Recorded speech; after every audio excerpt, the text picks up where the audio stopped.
आपका स्वागत है। मैं विवेक बिंद्रा, मोटिवेशन स्पीकर और बिजनेस कोच। आज की बात करेंगे आचार्य चाणक्य पंडित पे। इनको कौटिल्य और विष्णुगुप्त के नाम से जाना जाता था। पिता का नाम चाणक्य, इसीलिए इनका नाम पड़ा चाणक्य। बुद्धि के भगवान। इनकी कूटनीतियों पर चल के कई साम्राज्य स्थापित हुए। आज कई बड़ी मिनिस्ट्रीज है हमारे देश में। Education minister, home minister, finance minister, defence minister, foreign minister, ये सारी सबसे इंपॉर्टेंट मिनिस्ट्री हैं। और ये ऐसे व्यक्ति थे जो सारी मिनिस्ट्रीज अकेले देखने में सबसे ज्यादा सक्षम, और इनसे ऊपर प्राइम मिनिस्टर, ये खुद आगे चल के चंद्रगुप्त मौर्य के प्राइम मिनिस्टर हुए। नालंदा के विश्वविद्यालय में ये एक प्रोफेसर थे, एक शिक्षक थे। शिक्षक होने के साथ साथ इंटरनेशनल डिप्लोमेसी कैसे बिल्ड करनी है, पॉलिटिकल गवर्नेंस कैसे लाना है, प्लानिंग कमीशन को कैसे तैयार करना है, ऑडिटिंग मैकेनिज्म को कैसे तैयार करना है, इन सब में ये इतने एक्सपर्ट व्यक्ति। अगर आप भी बुद्धि अपनी बिल्ड करना चाहते हैं, बुद्धि का विकास चाहते हैं, इस वीडियो को ध्यान से देखिए। ये समुद्र शास्त्र में भी पारंगत थे। क्या होता है समुद्र शास्त्र? एक इंसान से बात करते वक्त उसके चेहरे को देख के बता देंगे कि व्यक्ति सोच क्या रहा है। इतना एक्यूरेट प्रोडिक्शन देंगे उसके बिहेवियर के बारे में, उसके इमोशंस के बारे में, उसके रिएक्शंस के बारे में। ये एक्सपर्टीज इनको आगे चल के कई साम्राज्य को स्थापित करने में इसकी मदद करी। इनके बचपन से शुरुआत करते हैं। एक बार चाणक्य बाहर बगीचे में खेल रहे थे। पीछे से इनके घर में एक एस्ट्रोलॉजर ज्योतिषी आया, जो उनकी मां से जब मिला तो उन्होंने चाणक्य की पत्री देख के बोला कि ये तो आगे चल के इसके जीवन में राजयोग लिखा है, ये आगे चल के देश का बड़ा प्रधानमंत्री भी बन सकता है। मां सोचने लगी अगर ये प्रधानमंत्री बन गया तो ये तो मुझको भूल जाएगा। तो उन्होंने कहा क्या ये बात सच है? बोला इसकी पुष्टि करनी हो तो चाणक्य के दांत को देखना, सामने वाले दांत पे उसके नागराज का चिन्ह होगा। और वो पुष्टि करने के लिए जब मां ने बुलाया तो देखा कि चाणक्य के दांत पे वो चिन्ह था।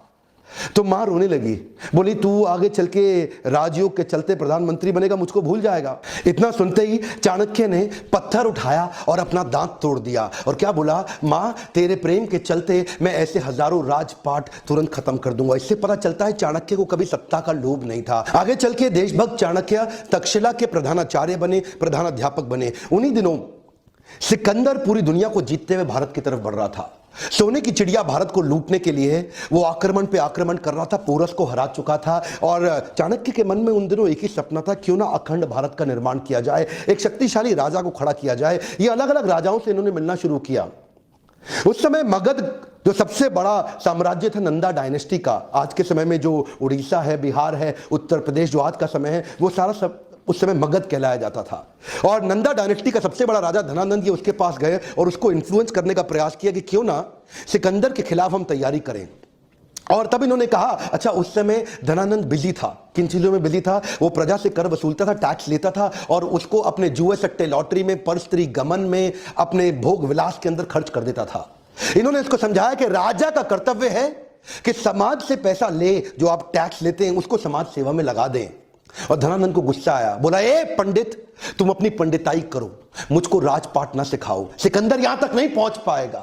जब चाणक्य ने इनको दोबारा समझाने का प्रयास किया, इन्होंने धक्का मार के उसको गिरा दिया नीचे। और जब चाणक्य नीचे गिरे तो उनकी शिखा खुल गई और बोले तेरी यही शिखा काट देंगे। उस बात पे चाणक्य को बहुत बुरा लगा। उस दिन उन्होंने एक संकल्प ले लिया कि मैं ये शिखा तब तक नहीं बांधूंगा। This is called converting anger into resolution. उन्होंने अपने क्रोध को संकल्प में परिवर्तित किया। बोला उस दिन तक शिखा नहीं बांधूंगा जब तक तेरे साम्राज्य को उखाड़ के एक अखंड भारत का राजा ना लाकर खड़ा कर दूं।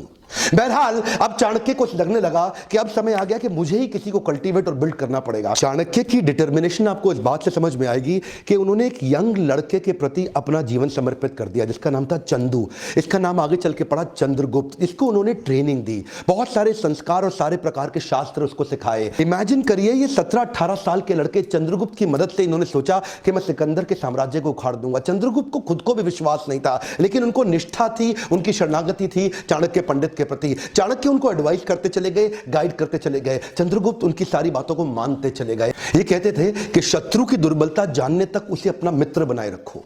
चंद्रगुप्त हैरान, बोले सिकंदर को मित्र कैसे बनाएंगे? चाणक्य ने तभी चंद्रगुप्त को समझाया कि तुम इनकी सेना में शामिल हो जाओ। किसी प्रकार से इन्होंने छोटे से बालक को उनकी सेना में घुसाया और उनका एक फेथफुल सिपाही बना दिया, जिससे अंदर की सारी जानकारियां अब चाणक्य के पास आने लगी।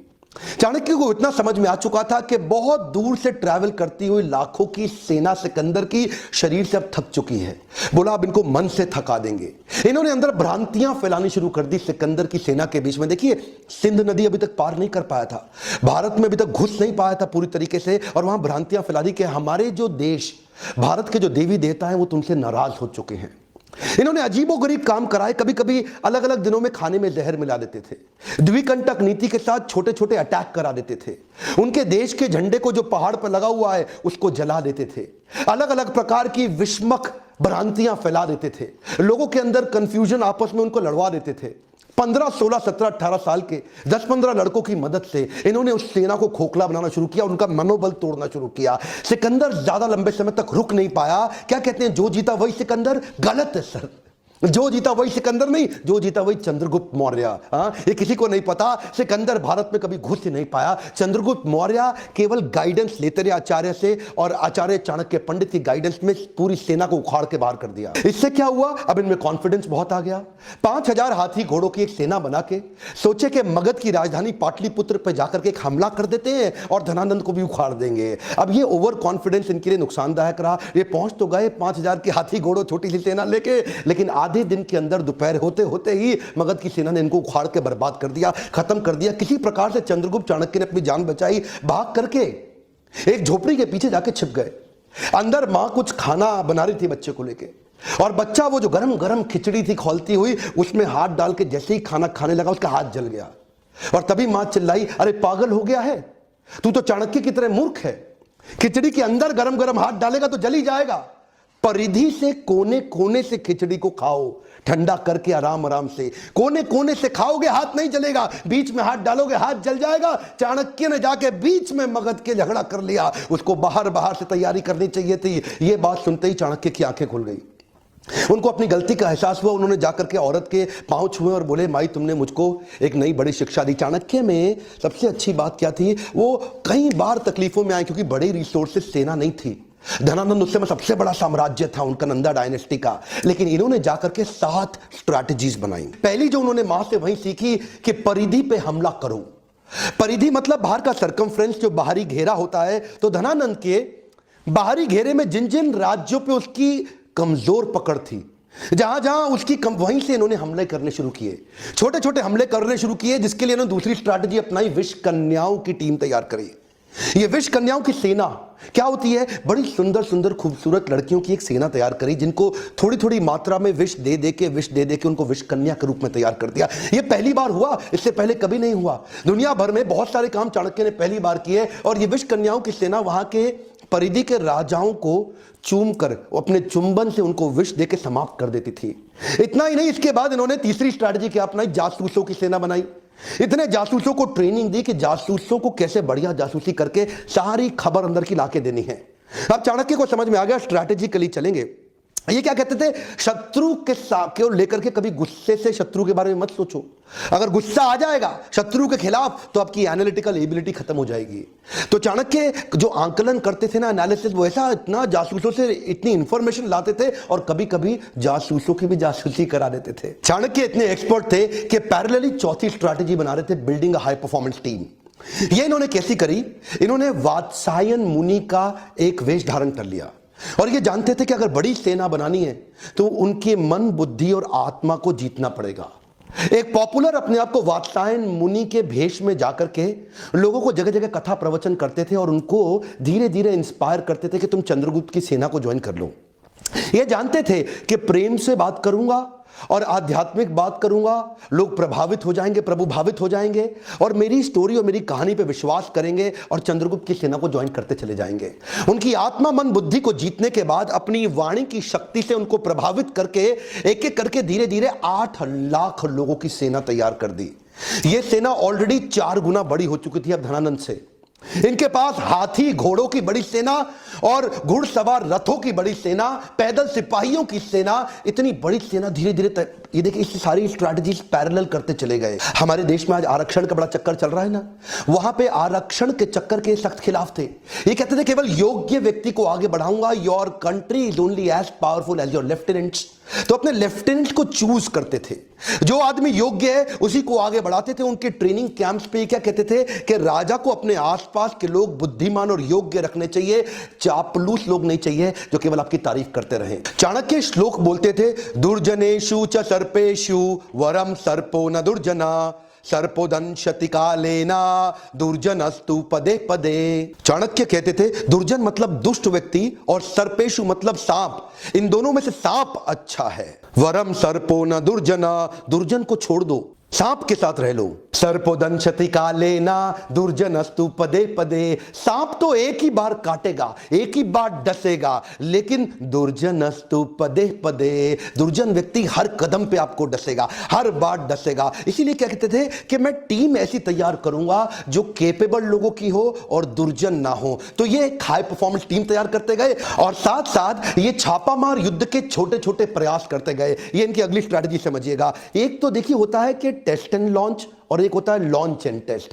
टेस्ट एंड लॉन्च क्या होता है? पहले छोटे छोटे टेस्ट करो, पायलट एक्सपेरिमेंटेशन करो, छोटा टेस्ट करो और उसके बाद उसको वैलिडेट करो। और दूसरा क्या है, पहले लॉन्च कर दो और बाद में देखना टेस्ट करके रिजल्ट आया कि नहीं आया। जो पिछली गलती करी थी 5000 घोड़े सैनिक के साथ, वो क्या था, पहले लॉन्च कर दिया, बाद में टेस्ट से पता चला कि ये फेल हो गए। अब क्या करते थे, अब कहते थे अभ्यास करेंगे।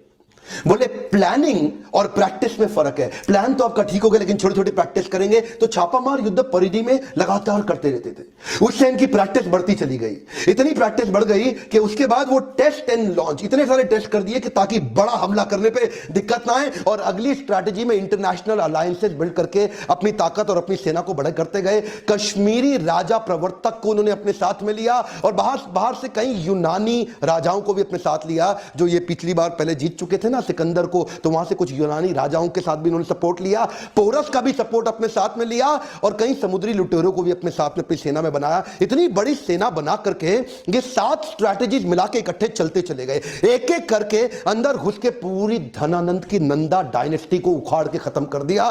धनानंद कभी सपने में नहीं सोच पाया, वो तो शराब के नशे में रहता था, प्रजा के टैक्स को अपने मजे के लिए खर्च कर देता था। लेकिन चाणक्य जानता था अखंड भारत का सपना मुझे ऐसे ही पूरा करना होगा। ये 7 पैरेलल स्ट्रैटेजीज पे आप वीडियो को वापस घुमा घुमा के ध्यानपूर्वक देखिए। ये तो थी चाणक्य की 7 पैरेलल स्ट्रैटेजी धनानंद को जीतने के लिए। इसके बाद अखंड भारत को उन्होंने बढ़ाया कैसे?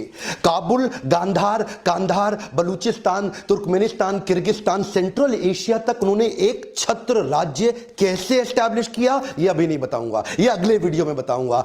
लेकिन अगला वीडियो तभी डालूंगा अगर आपने इसको 1 लाख से ज्यादा लाइक दे दिए। हिस्ट्री को जान करके आप अपने प्रेजेंट और फ्यूचर को और इंप्रूव कर सकते हैं। क्या ये मैं इतनी मेहनत करता हूं, अगर आपको वीडियोस वास्तव में अच्छे लगते हैं तो लाइक करके मेरा उत्साह बढ़ाइए। अगर आप बिजनेस मैनेजमेंट स्ट्रैटेजीज जो मैं अगले वीडियो में देने वाला हूं चाणक्य की, उसको आप लाइव में मुझसे सीखना चाहते हैं तो लीडरशिप फनल